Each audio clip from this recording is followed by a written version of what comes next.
नमस्कार, मी तन्मय दीक्षित.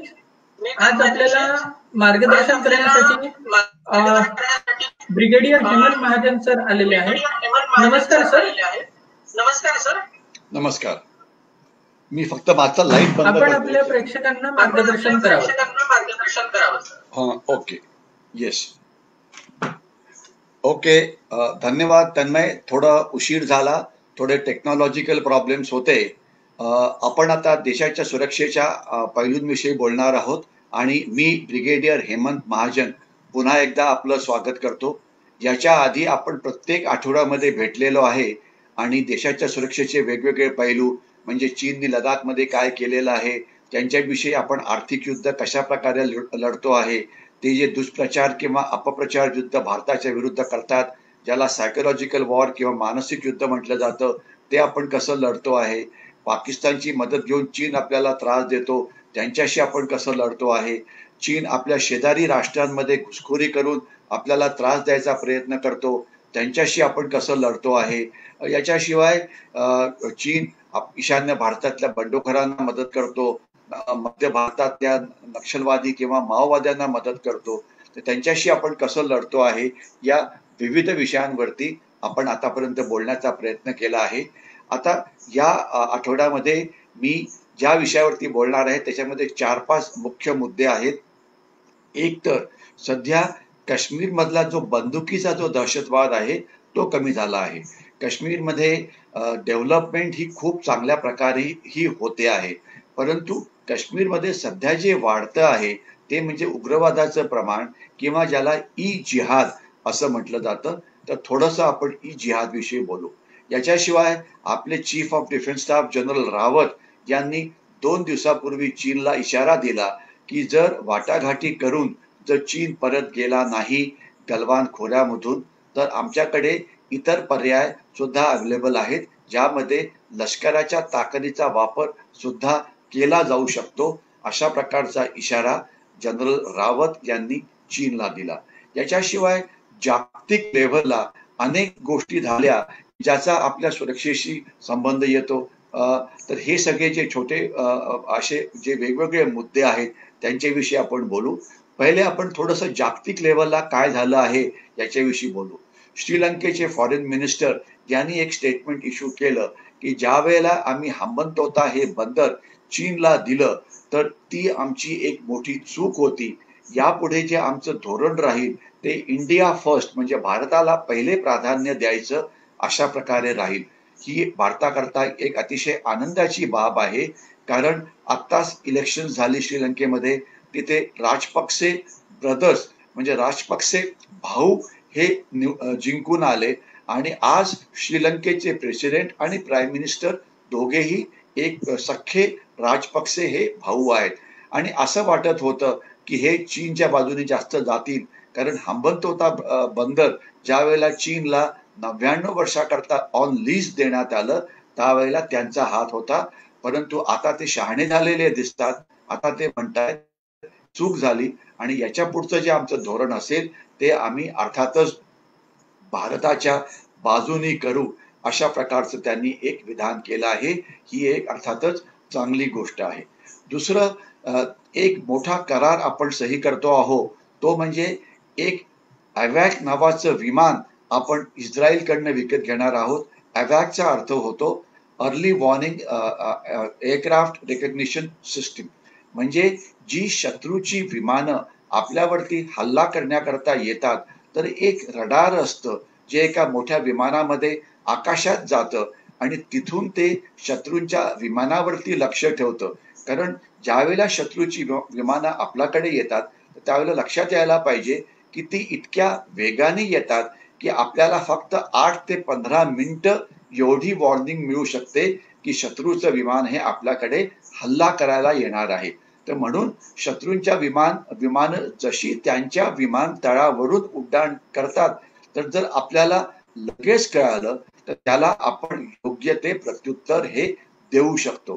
तर याच्याकरता अवॅक हे अतिशय महत्वाचं साधन आहे. हे आपण इस्रायलकडनं पहिलेच 4 अवॅक्स विकत घेतली होती आणि ते अतिशय उत्तम कामगिरी करता आहेत, परंतु एक अवॅक फार तर 2 किंवा 3 किंवा 4 विमानतळं ही कव्हर करतं.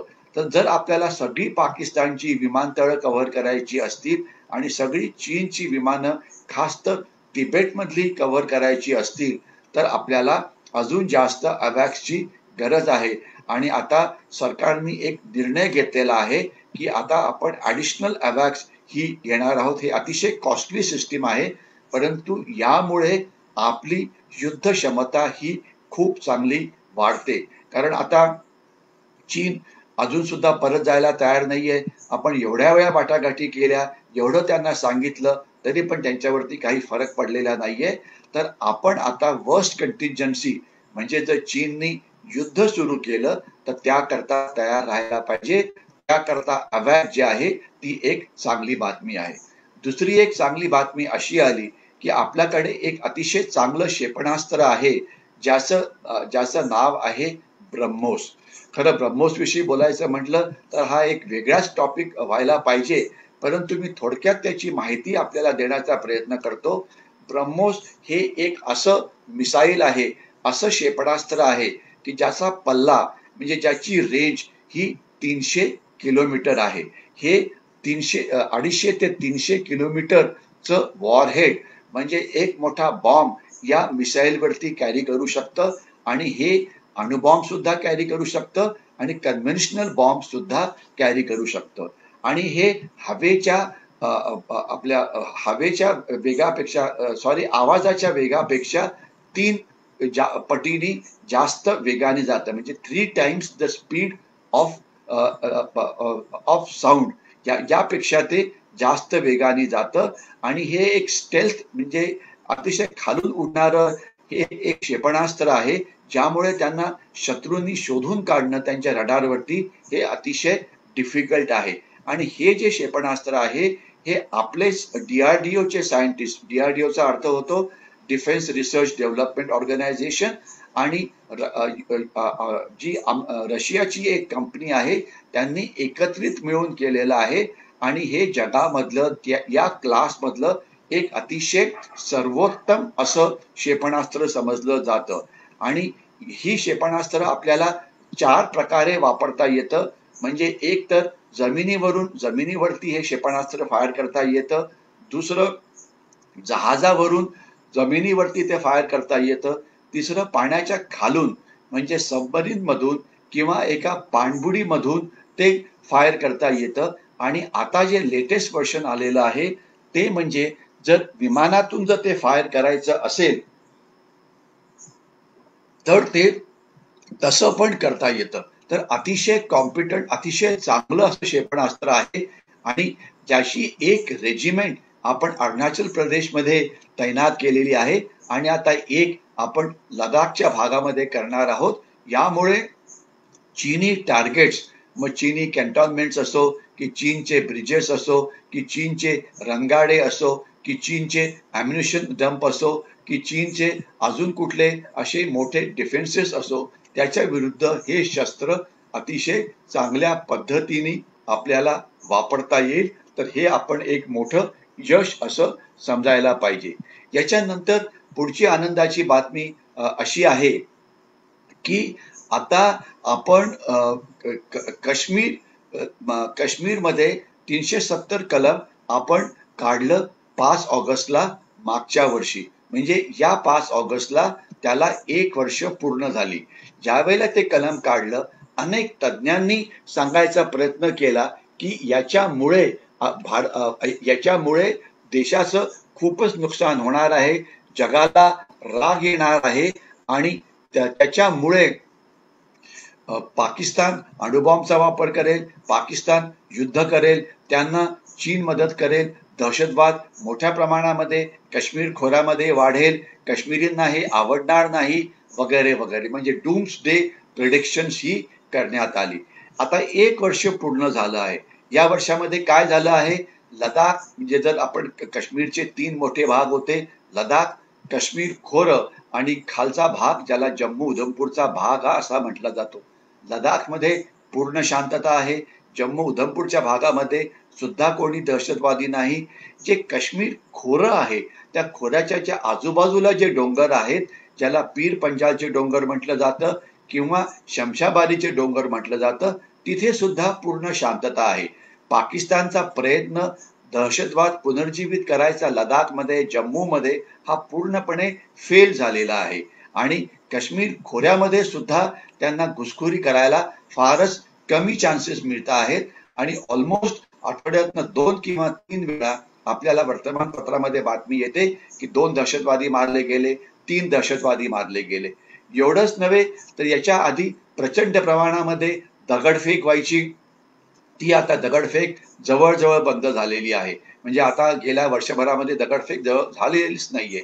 याच्याशिवाय तिथे हुर्रियत कॉन्फरन्स सदैव बंद करून ठेवायचं की काहीतरी कारण शोधायचं आणि बंद करा म्हणून सगळ्यांना ते सांगायचं. आणि जवळजवळ वर्षातनं 2/3 टाइम्स म्हणजे 200-250 दिवस काश्मीर खोरं हे वेगवेगळ्या कारणामुळे बंद असायचं. त्यामुळे शाळांचं नुकसान व्हायचं, कॉलेजेसचं नुकसान व्हायचं, उद्योगधंद्याचं नुकसान व्हायचं. आता हे संपलं, थांबलेलं आहे आणि हुर्रियत कॉन्फरन्सचे नेते आता सगळे तुरुंगात आहेत आणि त्यांच्या विरुद्ध नॅशनल इन्व्हेस्टिगेशन एजन्सी भारतीय कोर्टामध्ये केसेस चालवत आहे, ज्यामुळे ते आता जवळजवळ पडद्याच्या आत गेलेले आहेत. याच्याशिवाय त्या भागामध्ये इलेक्शन्स केली आपण पंचायत करता, त्याकरता बऱ्यापैकी यश मिळालं आणि आपण आता पंचायत लेव्हलला अनेक ताकदी देण्यात आलेल्या आहे, त्यांना सेपरेट बजेट देण्यात आलेलं आहे. त्यामुळे ग्रासरूट लेव्हलला आता डेव्हलपमेंट ही जास्त वेगाने होईल. आणि आपण जर वर्षभराचे आकडे बघितले तर काश्मीर हे भारतातलं पहिलं राज्य झालेलं आहे की जिथे 100% घरांकडे इलेक्ट्रिसिटी पोहोचली आहे. आज बघा महाराष्ट्रात 100% घरांमध्ये इलेक्ट्रिसिटी पोहोचलेली आहे का? तर त्याचं उत्तर आहे अजिबात नाही.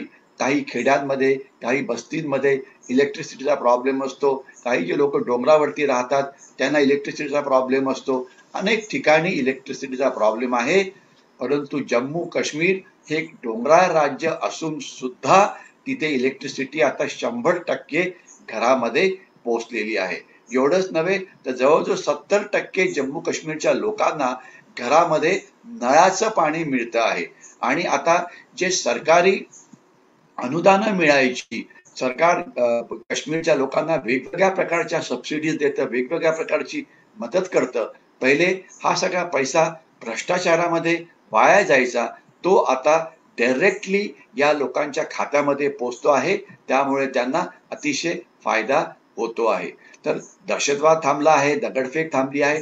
याच्याशिवाय एक मोठा कार्यक्रम तिथे जो केला जायचा तो होता की ज्या वेळेला कुठला दहशतवादी मारले जायचे तर त्याचे जे अंतिम संस्कार व्हायचे तर त्याच्याकरता हजारो लाखो लोकांना इतर दहशतवादी तिथे यायला भाग पाडायचे आणि तो एक अतिशय प्रचंड मोठा असा समारंभ व्हायचा. म्हणजे एक दहशतवादी मारला गेला, त्याच्या अंतिम यात्रेकरता त्या भागातले सगळ्या लोकांना कंपल्सरीली तिथे यावं लागायचं. तर त्याच्यामुळे जे नवीन युवक यायचे त्यांना वाटायचं की बघा याला केवढा मोठा मान दिला जातो आहे, हजारो लाखो लोक त्याच्या अंत्ययात्रेकरता प्रेझेंट आहे आणि म्हणून मग अजून नवीन दहशतवादाकडे युवकांच्या जाण्याला एक शक्ती मिळायची. आता गेल्या काही महिन्यापासून सरकारने असं ठरवलेलं आहे की जो दहशतवादी मारला जातो त्याची अंत्यसंस्कार हे पोलीस करतील आणि ते अशा ठिकाणी केले जाईल की जिथे कुठलीही गर्दी येऊ शकत नाही. तर त्याच्यामुळे आता जे दहशतवाद्यांना जी प्रसिद्धी मिळायची विनाकारण, ती प्रसिद्धी जी आहे ती आता जवळजवळ थांबली आहे आणि नवीन जी रिक्रुटमेंट होती दहशतवादाकडे ती आता नक्कीच कमी झालेली आहे. याच्याशिवाय सध्या जे काश्मीरमधलं काळजीचं जे कारण आहे ते एक सेकंड जरा थांबा, थोडस जरा हे उघडलेलं आहे.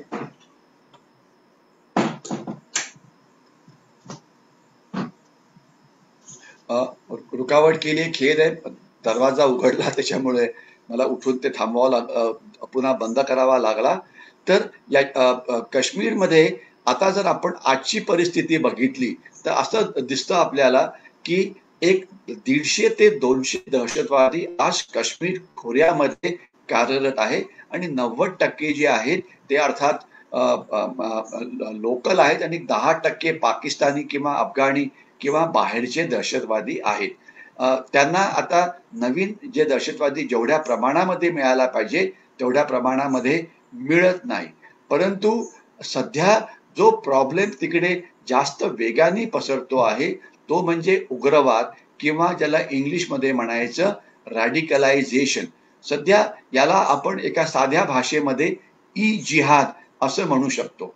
आता झालं काय आहे की काश्मीर खोरं जे 130 किलोमीटर लांब आणि 40 किलोमीटर झेलम नदीचं खोरं आहे, त्याची लोकसंख्या एक 40 ते 45 लाखाप्रमाणे आहे, लाख आहे 2010च्या आकडेवारीप्रमाणे.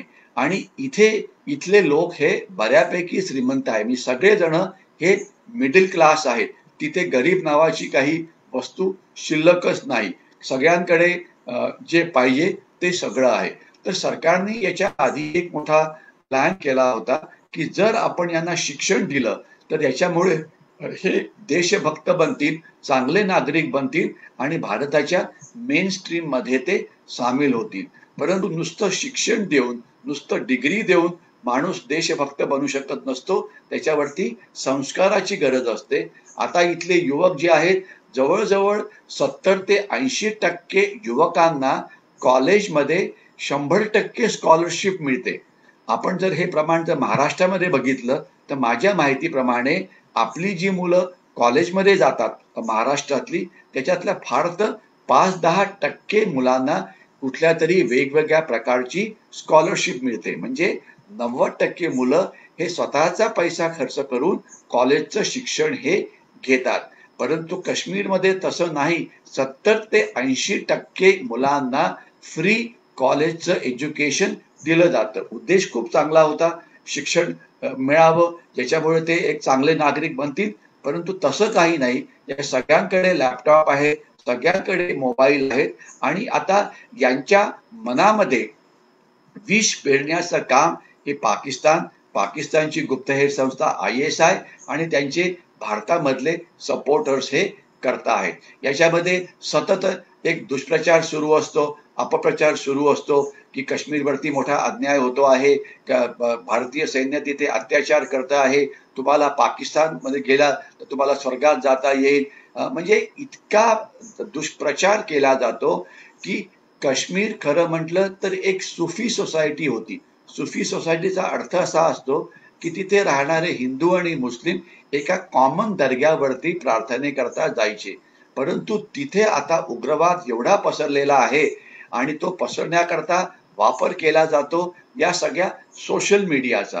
मग ती सोशल मीडिया फेसबुक असो की ट्विटर असो की ज्याला म्हणायचं इंस्टाग्राम असो की यूट्यूब असो, तर याच्यामुळे याचा वापर करून प्रचंड प्रमाणामध्ये दुष्प्रचार त्या युवकांवरती केला जातो आणि त्यांना सतत शिकवलं जातं की तुम्हाला भारताच्या विरुद्ध शस्त्र हातात घेण्याशिवाय दुसरा कुठला उपाय नाही. तर आता हे जर आपल्याला हे जे विष थांबवायचं असेल तर करायला काय पाहिजे? आता खरं तर करायला असं पाहिजे, जर आपण हे सगळे सोशल मीडिया थांबवली त्या भागामध्ये तर दुष्प्रचार हा होणारच नाही. परंतु आपल्याकडे काही असे ऍक्टिव्हिस्ट आहेत, ते सुप्रीम कोर्टमध्ये गेले आणि सुप्रीम कोर्टमध्ये त्यांनी एक रूल आणला की सध्या काश्मीर खोऱ्यामध्ये 4G कम्युनिकेशन नेटवर्क हे अलाउड नाहीये, 2G पर्यंत अलाउड आहे. त्यांचं म्हणणं आहे की याच्यामुळे काश्मीरींवरती अन्याय होतो आहे, तर 4G नेटवर्क हे लगेच आणायला पाहिजे. नशिबाने सुप्रीम कोर्टनी त्याला लगेच हो म्हटलेलं नाहीये. परंतु याच्यामुळे काय होतं की ही मुलं काय करतात, जर सैन्य दहशतवादी विरोधी अभियानाला निघालं तर लगेच त्याची माहिती दहशतवाद्यांना मिळते. त्याच्यानंतर ही बातमी पोहोचवली जाते सगळीकडे की या भागामध्ये सैन्य आलेलं आहे, जर शक्य असेल तर तुम्ही त्याला थांबवण्याचा प्रयत्न करा, त्यांच्यामध्ये या, त्यांच्या गाड्या थांबवा वगैरे वगैरे. याच्याशिवाय जर एखादा दहशतवादी जखमी झाला तर तिथून बाहेर काढलं जातं. दहशतवाद्यांना त्या जिथे ते असतात तिथून पळून जायला मदतही केली जाते. म्हणजे या सगळ्या कम्युनिकेशन नेटवर्कचा वापर हा दहशतवाद्यांना आणि दहशतवादाला मदत करण्याकरता केला जातो. तर अशामुळे हे जे सोशल मीडिया आहे, ते जी फ्री मीडिया आहे, त्याचा अतिशय गैरवापर हा केला जातोय. तर मग करायला काय पाहिजे? तर याच्याकरता करायला एवढंच पाहिजे की हे जे सगळे दुष्प्रचार करणारे जे लोक आहेत, त्यांना आपण आरामात पकडू शकतो. त्यांना पकडलं पाहिजे आणि त्यांना सरळ देशाच्या कायद्याखालती जेलमध्ये हे टाकलं पाहिजे. कारण एखाद्या मोबाईलवरनं जर एखादा दुष्प्रचार केला गेला तर तो नेमका कुणी, कधी आणि केव्हा केला हे आपल्याला चांगल्या पद्धतीने कळू शकतं. आणि याच्याशिवाय या युवकांना भारताचा दृष्टिकोन हा समजवायला पाहिजे. त्यांना हे कळायला पाहिजे की जर तुम्हाला असं वाटत असेल की तुम्ही कधी भारतापासून वेगळं व्हाल, तर हे तुम्हाला कधीही शक्य नाही. तुम्हाला वाटत असेल की पाकिस्तान तुम्हाला मदत करेल, तर पाकिस्तानच आता तुटण्याच्या अवस्थेमध्ये पोहोचलेला आहे. आज लक्षात ठेवा की जो काश्मीरचा भाग जो भारतामध्ये आहे, तिथे केवढी प्रचंड प्रगती झाली आहे आणि त्यांचीच तुलना करा तुम्ही पाकिस्तानी ऑक्युपाईड जम्मू काश्मीरशी, तर आपल्याला दिसेल की तिथे काहीच नाही. म्हणजे आता आपण 100% लोकांकडे इलेक्ट्रिसिटी आपल्या काश्मीरमध्ये आलेली आहे, तिथे 40-50% लोकांकडे सुद्धा इलेक्ट्रिसिटी नाही, वगैरे वगैरे. तर आज हा जो दुष्प्रचार चालतो, अपप्रचार चालतो, तर त्याच्या विरुद्ध एक माहिती युद्ध करण्याची गरज आलेली आहे. आता हे माहिती युद्ध कोणी करायला पाहिजे? हे माहिती युद्ध ऑल इंडिया रेडिओनी करायला पाहिजे. हे माहिती युद्ध दूरदर्शनने करायला पाहिजे. हे माहिती युद्ध गृह मंत्रालयाने करायला पाहिजे. हे माहिती युद्ध वेगवेगळे जे प्रिंट मीडियातले वर्तमानपत्र आहेत त्यांनी करायला पाहिजे. याच्याशिवाय सोशल मीडियावरती जे चुकीची माहिती पसरवली जाते ती थांबवायला पाहिजे आणि त्यांना तिथे करेक्ट माहिती काय ही समजवायला पाहिजे. तुम्हाला मी 2 स्पेसिफिक उदाहरणं देतो. या मुलांना समजायला पाहिजे की काश्मीरची अर्थव्यवस्था, काश्मीर खोऱ्याची अर्थव्यवस्था ही भारतावरती अवलंबून आहे. काश्मीर खोरं जे आहे त्याच्यामध्ये 3 मोठे उद्योगधंदे आहेत. एक तर आहे तिथे येणारं टुरिझम, म्हणजे तिथे येणारे पर्यटक. दुसरं आहे तिथे जे ॲपल्स होतात, जी सफरचंद तिथल्या बागेमध्ये पिकतात किंवा उगवतात, त्या सफरचंदांना मार्केट हे फक्त भारतामध्ये आहे. तिसरं आहे तिथलं इतर वेगळ्या प्रकारचं हॉर्टिकल्चर. तर या सगळ्यांकरता जी बाजारपेठ आहे ती भारतीय आहे. जर तिथे जर तिथं तो भाग जर शांत झाला तर तिथे टुरिझम वाढेल, त्याच्यामुळे लोकांना रोजगार मिळेल, युवकांना रोजगार मिळेल. लक्षात ठेवा, मला अजून सुद्धा आठवतंय की 1975 किंवा 76 साली ज्या वेळेला मी पहिल्या वेळेला काश्मीरमध्ये गेलो माझ्या आयुष्यामध्ये, तर त्यावेळेला आम्ही ज्यावेळेस श्रीनगरला जायचो तर तिथे जे डल लेक मध्ये जे शिकारा असायचे, तिथे ज्या बोटी असायच्या, त्याच्यामध्ये राहण्याकरता सुद्धा जागा मिळत नव्हती. म्हणजे तिथे एवढ्या प्रचंड प्रमाणामध्ये टुरिस्ट यायचे की त्यावेळेला या भागाला भारताचं नंदनवन म्हटलं जायचं. आणि तुम्हाला आठवत असेल की भारताचे सगळे जेवढे प्रसिद्ध सिनेमे आहेत ते त्यावेळेला काश्मीरमध्ये शूट केले जायचे. म्हणजे शम्मी कपूर असेल, शशी कपूर, शर्मिला टागोर, एक फूल दो माली, म्हणजे इतके चांगले सिनेमे. तर तशी अवस्था आता पुन्हा निर्माण होऊ शकते जर टुरिझम डेव्हलप झालं. कारण भारतीयांकडे पैसे आहेत आणि भारतीयांना टुरिझम म्हणजे पर्यटन करायला आवडतं.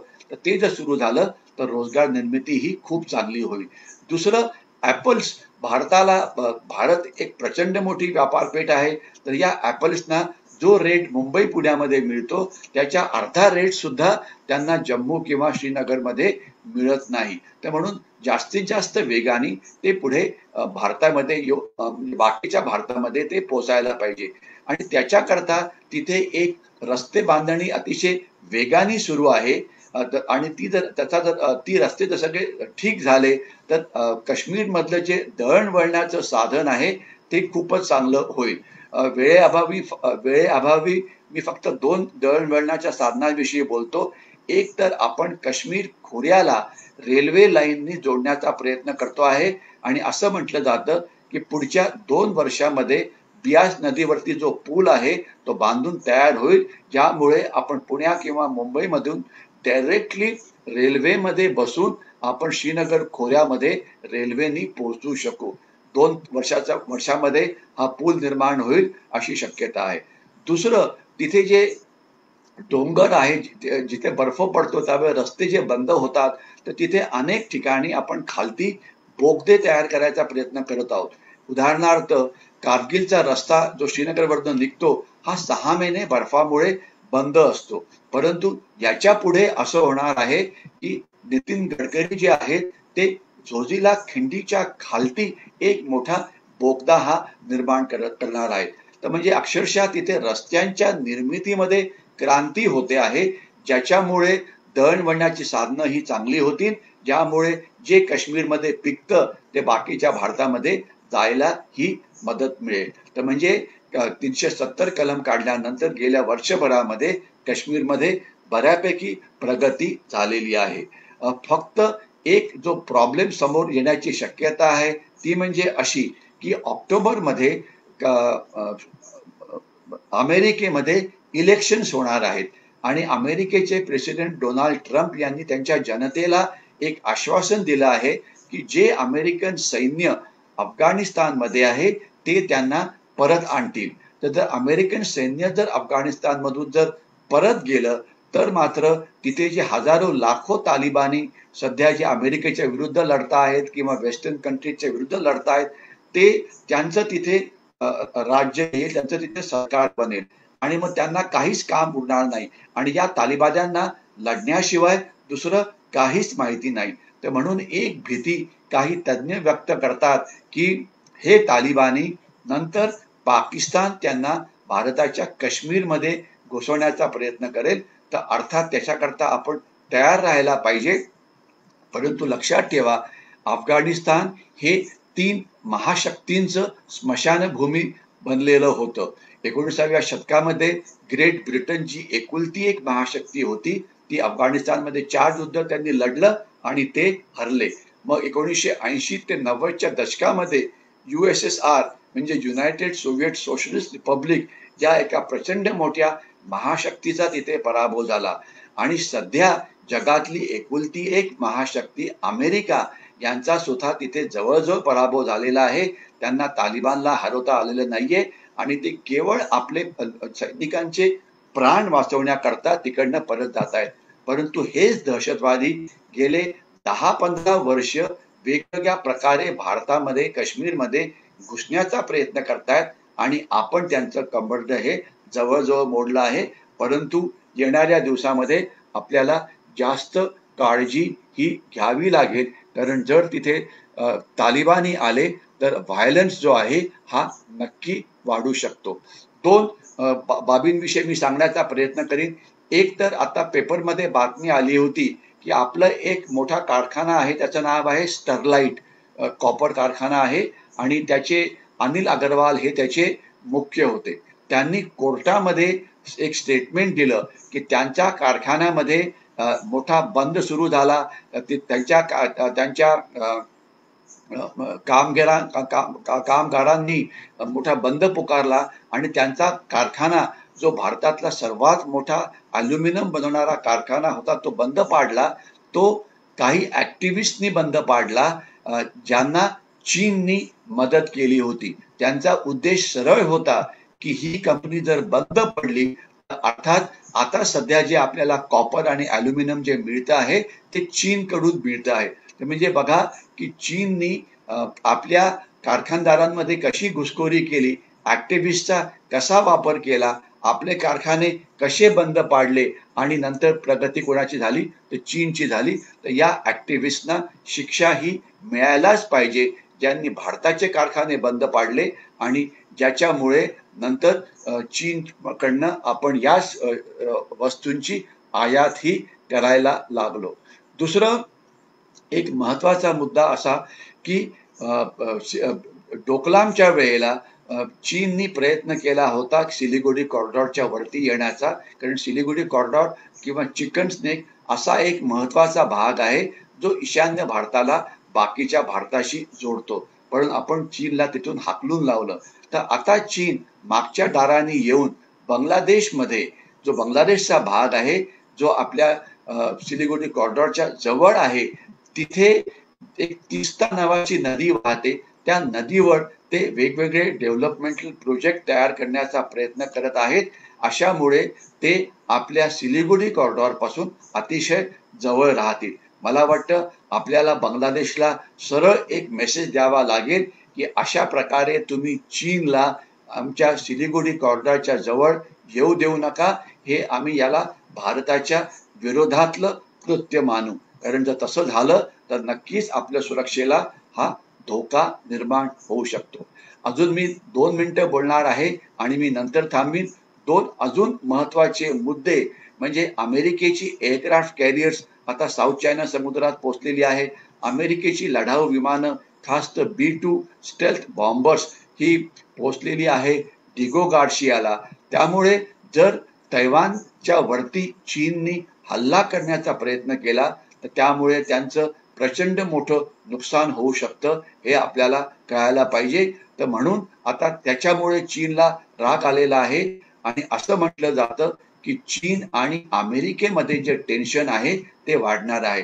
अर्थात भारताच्या दृष्टीने ही एक चांगली बाब आहे, कारण अमेरिकेचं लष्करी सामर्थ्य हे भरपूर आहे आणि जर तैवानवरती जर चीनने हल्ला केला तर तैवानला अर्थातच 100% अमेरिकेकडनं मदत होणार आहे. तर चीनच्या विरुद्ध मल्टी फ्रंट वॉर तयार करण्याकरता आपल्या दृष्टीने ही एक चांगली बाब आहे. आणि आता शेवटचा मुद्दा मी कव्हर करतो आणि त्यानंतर मी थांबीन की सध्या जे चीनचं जे आपल्या विरुद्ध एक युद्ध सुरू आहे, याला मी हायब्रिड वॉर म्हटलं होतं. आणि पहिली जी युद्ध व्हायची ती फक्त सीमेवरती व्हायची, परंतु आताचं जे युद्ध आहे ते वर्षातनं 365 दिवस सुरू असतं आणि वेगवेगळ्या प्रकारे चीन आपली देशाची आर्थिक प्रगती थांबवण्याचा प्रयत्न करतो. तर या हायब्रिड वॉरचा मुकाबला करण्याकरता सामान्य माणसांचं जे काम आहे हे अतिशय महत्वाचं आहे. मी नेहमी सांगतो माझं बोलणं संपायच्या आधी की चीनी वस्तूंवरती बहिष्कार घाला. आपल्या व्यापाऱ्यांना सांगा की चीनमधनं कुठलाही माल आणू नका. इंडस्ट्रीला सांगा की चीनमधनं कुठलाही माल आणू नका. आता गणेशोत्सव सुरू आहे, कुठलीही चीनी गोष्ट विकत घेऊ नका. त्याच्यानंतर दिवाळी आणि दसरा हे मोठे सण येणार आहे, त्यावेळेला सुद्धा कुठलीही चीनी गोष्ट घ्यायला नको. म्हणजे चीनवरती 130 कोटी भारतीयांनी 100% बहिष्कार हा घालायलाच पाहिजे. दुसरं, चीन मोठ्या प्रमाणामध्ये अपप्रचार किंवा दुष्प्रचार करण्याचा प्रयत्न करतो आणि आपल्याला घाबरवण्याचा प्रयत्न करतो. उदाहरणार्थ आजच चीनचे जे राजदूत आहेत त्यांचं एक वर्तमानपत्रामध्ये विधान प्रकाशित करण्यात आलं की गलवानमध्ये जे 20 सैनिक मारले गेले ही एक छोटी घटना होती, परंतु भारत आणि चीनचे संबंध हे सुधारायला पाहिजे. म्हणजे त्यांचं म्हणणं की लढाई होईल, 20-25 सैनिक हे मारले जातील, परंतु तरी पण तुम्ही मुकाट्याने चीनशी व्यापार करत राहा आणि तो मात्र कधी थांबवू देऊ नका. आपल्याला हे साफ कळायला पाहिजे की चीन आणि पाकिस्तान आपला नंबर 1चा शत्रू आहे आणि आपल्याकडे असलेल्या वेगवेगळ्या प्रकारच्या ताकदीचा वापर करून, राष्ट्रीय ताकदीचा वापर करून आपण चीनची लढाई ही जास्त जोरात सुरू करायला पाहिजे. जर आपल्याला आपली अर्थव्यवस्था चांगली करता आली तर पुढच्या काही वर्षामध्ये चीनचं जे आव्हान आहे ते परतवण्यामध्ये आपल्याला यश मिळेल. आणि जसं मी सुरुवातीला म्हटलं होतं, जनरल रावत यांनी म्हटलेलं आहे की जर वाटाघाटी करून जर चीन गलवानमधनं परत गेला नाही तर लष्करी ताकदीचा वापर हा सुद्धा आमच्या समोर असलेला एक पर्याय आहे. तर मला वाटतं हा चीनला एक अतिशय साफ इशारा आहे. म्हणून चीन आता या इशाऱ्याकडे कसं बघेल, काय नेमकं होईल हे आपल्याला येणारा काळच सांगेल. परंतु एवढं नक्की की चीनचं जे आव्हान आहे हे आपल्या समोर अनेक महिने, अनेक वर्षे राहणार आहे आणि त्याकरता भारताची सर्वसमावेशक ताकद वाढवून चीनशी मुकाबला करणं हा एकुलता एक उपाय हा आपल्या समोर आहे. आणि प्रत्येक नागरिकांनी एक प्रश्न विचारायला पाहिजे की मी देशाकरता काय करू शकतो. तुम्ही ज्या क्षेत्रामध्ये आहात त्या क्षेत्रामध्ये विद्यार्थी असाल, शिक्षक असाल, शेतकरी असाल, उद्योजक असाल, तर तुम्ही वर्ल्ड क्लास बनण्याचा प्रयत्न करा, ज्याच्यामुळे आपली अर्थव्यवस्था ही जास्त वेगाने वाढेल. लक्षात ठेवा, जे भारतीय भारताच्या बाहेर जातात ते वर्ल्ड क्लास असतात. आज टॉप ज्या फॉर्च्यून 500 कंपनीज आहेत त्याच्यातल्या 20 कंपनीचे जे CEOs आहेत ते भारतीय आहेत. नासा जी जगातली सर्वात मोठी टेक्नॉलॉजिकल ताकद आहे त्यांचे सायंटिस्ट 30% हे भारतीय आहेत. याच्याशिवाय अमेरिकेमध्ये सिलिकॉन व्हॅली याला टेक्नॉलॉजिकल कॅपिटल जगाची म्हटलं जातं. तिथले अनेक जण हे भारतीय आहेत. जर भारतीय भारताच्या बाहेर जाऊन इतकं वर्ल्ड क्लास काम करू शकतात तर भारताच्या आत का नाही. तर मला वाटतं येणाऱ्या काळामध्ये भारतीयांनी आपली शक्ती या देशाला मोठं बनवण्याकरता खर्च करायला पाहिजे. आणि हेच एवढं सांगून मी माझं बोलणं इथे थांबवतो. तन्मयला मी विचारतो, काही जर प्रश्न आले असतील तन्मय तर आपण एखाद दोन प्रश्न घेऊ शकतो. काही प्रश्न आहेत का तन्मय? नाही सर, आज प्रश्न नाही आलेले इथे. पण संतोष वाघ म्हणून सर होते आणि त्यांनी इंटरॅक्टिव्ह मध्ये आपल्याला राईट असं उत्तर दिलेलं आहे. आणि त्याच्यासोबत चंद्रकांत माने म्हणून होता, त्यांनी जय हिंद सर असं आपल्याला दिलेलं आहे. बाकी हो, सगळ्यांना धन्यवाद सांगा, धन्यवाद लिहा तिथे. ठीक आहे, ओके ओके, हो चालेल. आणि सगळ्यांना एक विनंती अशी की जर तुम्हाला हे आवडलं असेल तर जास्तीत जास्त लोकांशी ही जी लिंक आहे ती शेअर करा फेसबुकची, ज्याच्यामुळे आपण हे माहिती युद्धामध्ये आपण एक महत्वाचे माहिती योद्धे बनवू आणि चांगली माहिती ही आपल्या देशवासियांना देण्याचा प्रयत्न करू. तर मला वाटतं तन्मय इथे आपण थांबूया आणि आपण भेटू पुढच्या आठवड्यामध्ये. ठीक आहे, चला, ओके, मग जय हिंद. ओके, जय हिंद.